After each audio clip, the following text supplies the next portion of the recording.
Jamie Overton हो गए CSK की टीम से बाहर, एमएस धोनी नहीं खेलेंगे अगला मैच। तो सीएसके की मुश्किलें और भी बढ़ गई है यहाँ पे, और सीएसके की टीम को ये मैच जीतना बहुत ही ज़रूरी है अगर उन्हें क्वालिफाई करना है तो। यहाँ पे सीएसके वर्सेस एलएसजी का मैच बहुत ही इंपॉर्टेंट होता है, और साथ ही साथ जो टाइम फ्लो के हिसाब से मुझे रीडिंग मिली है बहुत ही खतरनाक मिली है। दोनों टीमें बहुत ही अच्छा करते हुए दिखाई देंगी। ये मैच एंड तक जाएगा। एलएसजी भी बहुत अच्छा खेलेगी यहाँ पे और बिल्कुल बेफिक्र होकर खेलेगी। तो चेन्नई सुपर किंग्स क्या ये मैच जीत पाएगी? ज़रूर देखिए, पूरा वीडियो एंड तक देखिए। टाइम फ्लो को ध्यान से सुने। टाइम फ्लो जैसे मैंने पूरे आईपीएल में बताया बहुत ही इंपॉर्टेंट है, और यहाँ पे ये कभी फेल नहीं हुआ है। जितने भी मैचेस हुए सारे मैचेस में हमें सही बताया इसने कि बैटिंग बॉलिंग फेजेस कहाँ आएंगे। वेरी लकी प्लेयर्स की लिस्ट भी देता हुआ चलूंगा, और फाइनली हम मैच और टॉस के प्रेडिक्शंस भी देखेंगे।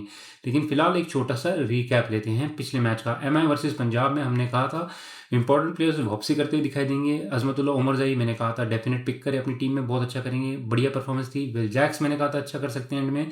साथ ही साथ हमने तिलक वर्मा भी बताया था अच्छा करेंगे वहाँ पे, और उनके अलावा हमने ये भी कहा था कि रायन रिकल्टन भी अच्छी परफॉर्मेंस करते हुए दिखाई दे सकते हैं। लेकिन इन प्लेयर ने बहुत ही बढ़िया किया। साथ ही साथ हमारा टाइम फ्लो बहुत ही बढ़िया गया। मैंने कहा था एंड में वहाँ पे जाके मैच ट्विस्ट होगा। अगर आप लोगों ने हमारे टेलीग्राम चैनल को ज्वाइन नहीं किया तो वहाँ जरूर ज्वाइन कीजिए, क्योंकि वहाँ पे मैं इंपॉर्टेंट इन्फॉर्मेशन देता हूँ। साथ ही साथ अगर आप लोगों ने हमारे यूट्यूब चैनल को भी सब्सक्राइब नहीं किया तो उसे जरूर सब्सक्राइब कीजिए। लेकिन अब बढ़ते हैं नेक्स्ट सेक्शन की तरफ, जो हमारा टाइम फ्लो है। जैसे मैंने आपको बताया था टाइम फ्लो बहुत इंपॉर्टेंट है, ध्यान से देखिए इसे। बात करते हैं पहले फर्स्ट इनिंग्स की। 7:30 बजे से लेकर लगभग 9:30 बजे तक पहली इनिंग खेली जाती है यहाँ पे, और इकाना स्टेडियम में ये मैच खेला जाएगा। जो रीडिंग्स आई है सामने आपके स्क्रीन पे, इसमें मुझे दिखाई दे रहा है कि काफ़ी सारे बॉलिंग यहाँ पे फेजेस आएंगे। यहाँ पे विकेट गिरने के बहुत चांसेस हैं। तो पहले आधे घंटे की बात करते हैं 7:30 से लेकर 8 बजे। बिल्कुल बैलेंस रहेगा यहाँ पे, दोनों टीम अच्छा करेंगी। शुरुआत अच्छी होगी रनों के बाद, उसके बाद बिल्कुल बैलेंस चलेगा। विकेट भी गिर सकती है, हो सकते हैं यहाँ पे रन रुकते हुए दिखाई दे। लेकिन 7:30 से 8 इस मैच का बेस्ट फेज होगा बैटिंग के लिए। उसके बाद नेक्स्ट 1 आवर जो होगा 8 बजे से लेकर 9 बजे तक, यहाँ पे न्यूट्रल फेज चलेगा, और साथ ही साथ बॉलिंग फेजेस ज़्यादा रहेंगे। तो यहाँ पे हो सकता है रन भी बने। अगर विकेट बैटिंग की देते हैं तो रन भी बनेंगे, लेकिन विकेट गिरने के कॉरिडोर्स बहुत आएंगे। यहाँ पे बहुत सारे विकेट क्लस्टर में गिरती हुई दिखाई देगी आपको। और जो मेन फेज होगा इस इनिंग का वो होगा आपका 8:40 से लेकर 9 बजे तक। यहाँ पे बहुत बड़ा कोलैप्स जोन है, यानी कि यहाँ पे विकेट 2 या 3 गिरती हुई दिखाई देंगी आपको एक साथ। रनआउट होने के चांसेस भी है, एलबीडब्ल्यू डिसीजन भी हो सकते हैं यहाँ पे हों। तो काफ़ी हफड़ा तफड़ी मचती हुई दिखाई दे रही है इस फेज में। अगर यहाँ पे बच जाते और विकेट भी कंट्रोल कर लेते तो मुझे लगता है फिर लास्ट का जो 20 मिनट बचते हैं या आधा घंटा बचता है 9 से लेके 9:20 तक, वहाँ पे फिर बैटिंग अच्छी कर सकते हैं, डिसेंट स्कोर तक पहुंचा सकते हैं, जो मुझे दिखाई दे रहा है फर्स्ट इनिंग्स में। तो कुछ इस हिसाब का चलेगा। जो मोस्ट लाइकली मुझे लग रहा है बॉलिंग टीम ज़्यादा बेटर करती हुई दिखाई दे रही है। 50 से 55% बॉलिंग जोन दिखाई दे रही है, और 45 से 50% मुझे दिखाई दे रहे हैं बैटिंग जोन। अब बात करते हैं सेकेंड इनिंग की। सेकेंड इनिंग में मुझे रिलेटिवली बैटिंग हल्की सी बेटर दिखाई दे रही है। और बात करते हैं अगर हम 9:30 बजे से लेके 10 बजे तक, तो यहाँ पे तो बढ़िया शुरुआत होनी चाहिए। पहले 1 या 2 ओवर हो सकता है विकेट गिरने के चांसेस हो, लेकिन उसके बाद बैटिंग बहुत अच्छी है। पहला आधा घंटा अच्छा बैटिंग मुझे दिखाई दे रही है। उसके बाद 10:10 से लेके लगभग 11 बजे तक यहाँ पे फिर मिक्स चलेगा। बॉलिंग भी होगी, बैटिंग भी होगी, और विकेट गिरने के चांसेस भी दिखाई देंगे, स्पेशली 10:40 से लेके 11 बजे तक। ये आपका सबसे इंपॉर्टेंट फेज है इस इनिंग का, इसको ध्यान में रखें, क्योंकि यहाँ पे क्लटर में विकेट गिर सकती है एक साथ 2 या 3 विकेट सेकेंड इनिंग में। और यहाँ पे जो मुझे समझ में आ रहा है विकेट भी काफ़ी मुश्किल होती है। ड्यू का भी इतना कुछ फैक्टर नहीं होता, और विकेट में ऐसा नहीं होता कि बेटर होते जाती है। कभी कभार स्पिनर्स को भी यहाँ पे हेल्प मिलेगी। तो जो भी यहाँ मिडिल ओवर्स में या 13-14 ओवर के बाद भी डालते हैं, मुझे लगता है विकेट देते हुए दिखाई देंगे। अगर यहाँ पे विकेट्स बच जाती है तो मुझे लगता है फिर लास्ट फेज में बैटिंग अच्छा करते दिखाई दे सकते हैं। अगर लिमिटेड रन रहे यहाँ पे तो मुझे लगता है बैटिंग अच्छी होगी। अदरवाइज यहाँ पे हो सकता है कोलैप्स विंडो जो होगा, उसके बाद फिर मैच को एक तरफा ले जाए जो बॉलिंग टीम होगी। तो ये फेज बहुत इंपॉर्टेंट है इस इनिंग का। इसमें अगर कुछ चेंजेस होते हैं टाइम फ्लो में तो फिर अपने टेलीग्राम चैनल पर मैं कवर करूंगा, लेकिन ये दोनों इनिंग्स के फ्लो को आप ध्यान में रखें। चलते अगले सेक्शन की तरफ, जो हमारा वेरी लकी प्लेयर्स की लिस्ट। यहाँ पे मैं आपको एस्ट्रोलॉजी, न्यूमरोलॉजी और टाइम फ्लो के हिसाब से बताऊंगा कौन से प्लेयर बढ़िया करते हुए दिखाई देंगे और कौन से प्लेयर ऐसे हो सकते हैं जो मिस करें। आज काफ़ी इंपॉर्टेंट लिस्ट है, तो इस वीडियो को और इस सेक्शन को काफ़ी ध्यान से देखें। यहाँ पे एलिट लिस्ट, यानी कि हमारे जो प्लेयर्स बहुत ही बढ़िया करते हुए दिखाई देंगे, इन्हें डेफिनेटली पिक करें। इनमें से भी कुछ प्लेयर्स हो सकते हैं कई बार फ्लॉप हो, लेकिन ओवरऑल जो मुझे लग रहा है इनकी न्यूमरोलॉजी, एस्ट्रोलॉजी बहुत ही स्ट्रॉन्ग है, तो मोस्ट लाइकली अच्छा करते दिखाई देंगे। अपने अपने टाइम फ्लो में आते हैं तो और भी अच्छा करते दिखाई देंगे, सोने पे सुहागा। बात करते हैं सबसे पहले संजू सैमसन, निकोलस पुरन। मेरे लिए आज बहुत इंपॉर्टेंट पिक्स है, दोनों ही अच्छा करते दिखाई दे रहे। स्पेशली अगर ये अपने चेज विंडो में आते हैं, दोनों मुझे लगता है बढ़िया करेंगे। और चेज विंडो में आज आपने देख लिया टाइम फ्लो में कितना बढ़िया परफॉर्मेंस है वहाँ पे। ऋतुराज गायकवाड़ एलीट में भी है, लेकिन इनके बारे में बाद में बात करता हूँ, इनको मार्क करके रख लेते अभी। उनके बाद आते हैं एडन मार्कम, नूर अहमद, शहबाज अहमद, मोहम्मद शमी, डिवॉल ब्रेविस और अकील हुसैन। तो ये सारे प्लेयर्स हैं, बहुत इंपॉर्टेंट है। इनके साथ साथ मैंने आगे इनकी इन्फॉर्मेशन भी लिखी हुई है, कौन चेज में अच्छा हो सकता है, कौन हो सकता है आगे फर्स्ट बैटिंग में अच्छा करता हुआ दिखाई दे, बॉलिंग में वगैरह। तो सारी इन्फॉर्मेशन को आप ध्यान से पढ़े। उनके अलावा बात करते हैं नेक्स्ट लिस्ट जो हमारी है स्ट्रॉन्ग सपोर्ट। स्ट्रॉन्ग सपोर्ट में जो प्लेयर्स आते हैं वो आप कम से कम 3 या 4 टीम में पिक करें, क्योंकि ये भी आपको अच्छा परफॉर्मेंस करके दिखाई दे सकते हैं। कई बार ये 100 भी बनाते हैं और कई बार 50 रन भी बनाते हैं, कई बार विकेट्स भी लेते हुए दिखाई देते हैं। लेकिन इनका टाइम शो में अपने आना बहुत ज़रूरी है। उसको अभी तो मैं नहीं बता सकता कौन से प्लेयर्स टाइम शो में आएंगे, लेकिन जो पहले बैट करता है, सेकंड बैट करता है टॉस के बाद, इनको पिक करते हैं हम।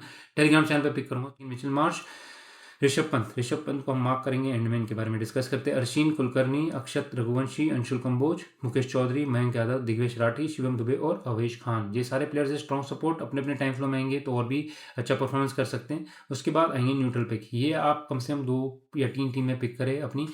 ये न्यूट्रल हैं, लेकिन इनका टाइम फ्लो एस्ट्रोलॉजी और न्यूमोलॉजी थोड़ी सी आज वीक है, लेकिन अपने अपने टाइम फ्लो में आते हैं। तो ये ताबड़तोड़ बल्लेबाजी भी कर सकते हैं, बॉलिंग में विकेट भी ले सकते हैं। इनकी परफॉर्मेंस को हमें हिट एंड मिस कहते हैं हमेशा अपनी लैंग्वेज में, यानी कि ये चल गए तो तीर, ना चले तो तुक्का टाइप के प्लेयर। तो यहाँ पे जॉस इंग्लिश, उर्विल पटेल, जो पिछले मैच के हमारे हीरोज थे सीएसके और एलएसजी के बीच जो हुआ था, वो दोनों ही न्यूट्रल पिक में है। तो इनमें से डेफिनेटली मुझे लग रहा है एक प्लेयर चलेगा, एक प्लेयर फ्लॉप हो सकता है। देखने होगा कौन सेकंड बैटिंग की तरफ आता है, वो ज़्यादा चलता हुआ दिखाई देगा। उनके बाद प्रिंस यादव, गुरजपनीत सिंह, इनको भी हम मार्क करके रखते हैं। इनके बारे में एंड में बात करेंगे। मैकनील, हेडली, आज ये अपना डेब्यू कर रहे हैं सीएसके की तरफ से। थोड़े से रिस्की मेरे हिसाब से, ये अब चल गए तो चल जाएंगे, लेकिन मुझे लग रहा है आज इनकी न्यूमरोलॉजी एस्ट्रोलॉजी थोड़ी सी वीक है। तो अगर आप पिक करते हैं एक आधा टीम में, डेफिनेटली पिक करें इन्हें, ये अच्छा भी परफॉर्मेंस कर सकते हैं। इनका डेटा ज़्यादा है नहीं मेरे पास। प्रशांत वीर और साथ ही साथ हिम्मत सिंह। अब बात करते हैं रिस्की पिक। जो प्लेयर मैंने आपको वहाँ पे मार्क करने के लिए कहे थे वो थे हमारे ऋषभ पंत साहब, ऋतुराज गायकवाड़, हिम्मत सिंह, गुरजपनीत सिंह और कार्तिक शर्मा। ये 5 प्लेयर जो है, इनकी एस्ट्रोलॉजी थोड़ी सी वीक है आज, यानी कि न्यूमरोलॉजी इनकी स्ट्रांग है, लेकिन हो सकता है ये जिस टाइम पे आएंगे वहाँ पे हो सकता है थोड़ा सा कोलैप्स कर जाए या कोलैप्स को ट्रिगर कर जाए, उस टाइप की इनकी परफॉर्मेंस दिखाई दे रही है। आज इनको मैं अवॉइड करता हूँ और चलूंगा यहाँ पे। 5 प्लेयर्स मुझे लग रहा है इतना खास परफॉर्मेंस नहीं देंगे, लेकिन अगर आप पिक करते हैं तो इन्हें एक आधा टीम में पिक करें, क्योंकि हो सकता है शायद डिफरेंशियल हो या अच्छी परफॉर्मेंस दे। थोड़े रिस्की हो सकते हैं आज के लिए, लेकिन ये 5 प्लेयर मुझे लग रहा है थोड़ा सा आज मायूस कर सकते हैं।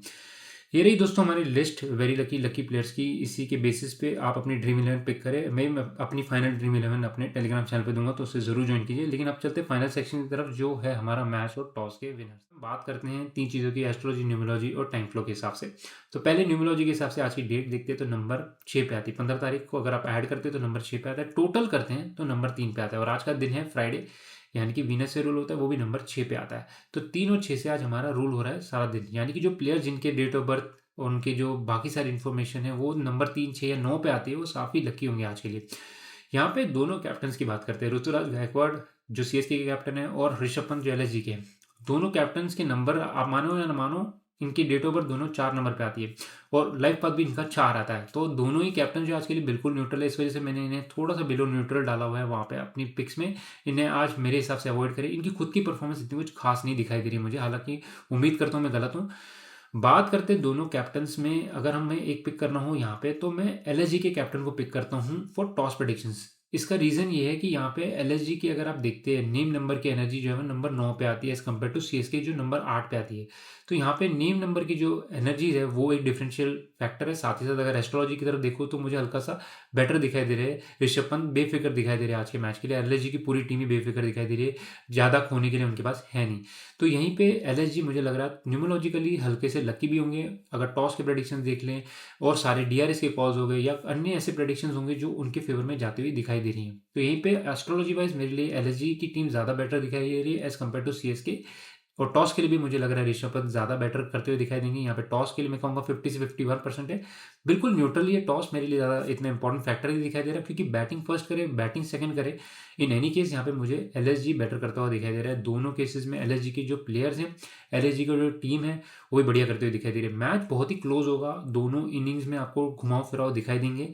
स्पेशली सेकेंड इनिंग के जहाँ पे मैंने आपको बताया था वहाँ पे मैच एंड तक जाएगा, लास्ट के 2 ओवर तक आपको पता चलेगा कि यहाँ पे मैच किस दिशा में जा रहा है। तो यहाँ पे कोई भी एक टीम मेरे लिए फेवरेट नहीं है, दोनों टीमें बराबरी करेंगी और एंड में मुझे लग रहा है कि यहाँ पे एलएसजी जो है मैच को मार जाएगी, स्पेशली अगर वो यहाँ पे सेकंड बैटिंग करती है। तो मेरे टेलीग्राम चैनल को भी ज्वाइन कीजिए, अगर उसमें कोई चेंजेस होते वगैरह तो मैं फिर वहाँ पे बताता हूँ। बट फिलहाल दोस्तों इस वीडियो में इतना ही। हमारे चैनल को जरूर सब्सक्राइब कीजिए, वीडियो शेयर कीजिए। पर फिर मिलेंगे दोस्तों। नमस्कार, आदाब, सत श्री अकाल। जय हिंद दोस्तों।